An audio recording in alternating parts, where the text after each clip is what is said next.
दिनेश कार्तिक आजकल खूब चर्चा में है। आरसीबी के लिए लगातार मैचेस भी निकाले हैं, लेकिन हाल के दिनों में कार्तिक के चर्चा में रहने की वजह सिर्फ उनकी फॉर्म नहीं है। इन दिनों कार्तिक से जुड़ी एक फेसबुक पोस्ट भी वायरल है। इस तथाकथित प्रेरक पोस्ट में कई फेक चीजें भी शामिल थी, जिनका पोस्टमार्टम हमने हाल में ही किया था। और जैसा कि आप जानते हैं, इस पोस्ट में कार्तिक के साथ कई अन्य कैरेक्टर भी थे और हम उन्हीं में से एक दीपिका पल्लिकल की कहानी सुनाने जा रहे हैं। दीपिका पल्लिकल भारत की स्टार स्क्वैश खिलाड़ी। दीपिका की मम्मी की ट्रेवल एजेंसी से टिकट बुक कराते कराते कार्तिक उनके घर के दामाद बन गए, लेकिन कार्तिक की पत्नी बनने से पहले भी दीपिका स्टार थी और आज भी। क्या है दीपिका पल्लिकल की पूरी स्टोरी?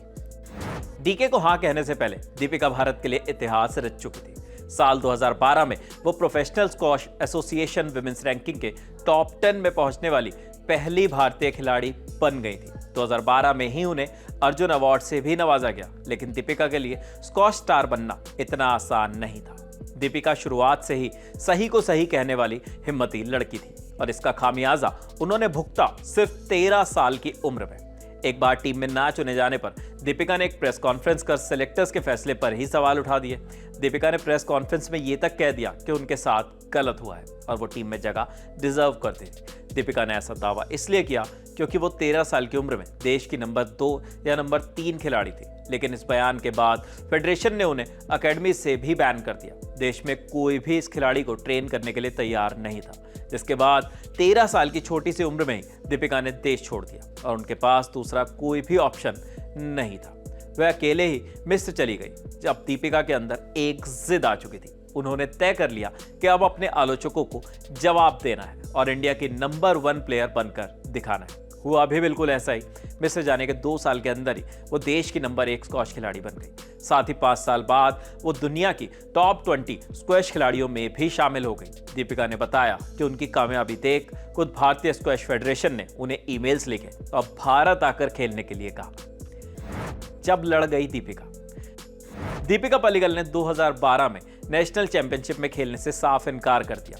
इसकी वजह थी पुरुष और महिला खिलाड़ियों को मिलने वाली प्राइज मनी का फर्क। उस वक्त पुरुष खिलाड़ियों को लगभग 1.5 लाख रुपए दिए जाते थे, जबकि महिला खिलाड़ियों को 20 से 30 हजार रुपए ही देने का पैमाना था। नेशनल्स में खेलने से इनकार की वजह सिर्फ प्राइज मनी ही नहीं थी, बल्कि वो सम्मान भी था जो महिलाओं को पुरुषों की तुलना में कम मिलता था, क्योंकि एक महिला खिलाड़ी भी किसी मैच में या मैच की तैयारी में पुरुष खिलाड़ी जितना ही संघर्ष करती है। दीपिका का यह संघर्ष साल 2016 तक जारी रहा, जब तक कि squash rackets federation of India महिलाओं की प्राइज मनी को पुरुषों के बराबर करने के लिए तैयार नहीं हुआ। दीपिका ने एक इंटरव्यू में कहा था, जब तक आपका रैकेट बोलेगा तब तक सब सही होगा। दीपिका को महज 21 साल की उम्र में अर्जुन अवार्ड से नवाजा गया था। 2014 में ही उन्हें पद्मश्री भी मिला।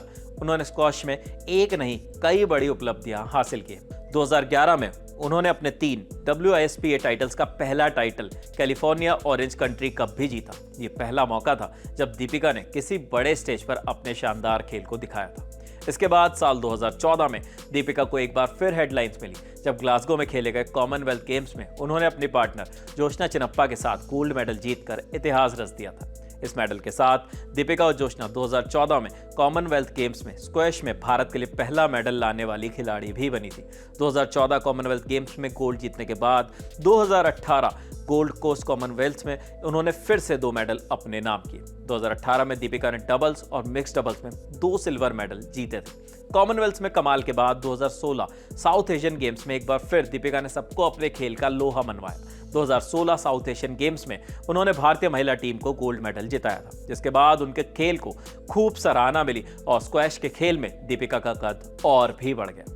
एशियन गेम्स में भी दीपिका के नाम 4 मेडल्स हैं। उन्होंने 2010 में टीम इवेंट में ब्रॉन्ज मेडल जीता, 2014 में टीम इवेंट में सिल्वर जीता, वहीं सिंगल्स इवेंट में ब्रॉन्ज मेडल जीत लिया। इसके बाद 2018 में जकार्ता में सिंगल्स इवेंट्स में उन्होंने फिर से ब्रॉन्ज मेडल अपने नाम किया। इतना ही नहीं, दीपिका ने अपने जुड़वा बच्चों के बाद भी इतिहास रचा है। दीपिका की मैदान पर वापसी भी कमाल की रही है। साल 2018 के अक्टूबर महीने के बाद पहली बार दीपिका ने 2022 में मैदान पर वापसी की। ये वापसी और भी खास इसलिए हो जाती है क्योंकि उन्होंने सिर्फ 6 महीने पहले अपने जुड़वा बच्चों को जन्म दिया था। दीपिका ने वर्ल्ड डबल चैंपियनशिप से मैदान पर वापसी की। इस टूर्नामेंट में उन्होंने सौरव घोषाल और जोशना चिनप्पा के साथ जोड़ी बनाई और मिक्स डबल्स और विमेंस डबल का गोल्ड जीत इतिहास रच दिया। वर्ल्ड डबल चैंपियनशिप में दीपिका ने 2 गोल्ड के साथ कुल 5 मेडल जीते हैं। इतने संघर्ष और सफलताओं के बाद दीपिका को ज्यादातर लोग दिनेश कार्तिक की बीवी के रूप में ही जानते हैं और अक्सर अपनी कम अक्ल का परिचय देते हुए उनकी तमाम उपलब्धियां भुला देते हैं। लेकिन हमें उम्मीद है कि इस वीडियो को देखने के बाद आप ऐसा नहीं करेंगे। कैमरे के पीछे है जतिन, मैं हूं विपिन। देखते रहिए लल्लन टॉप स्पोर्ट्स। शुक्रिया।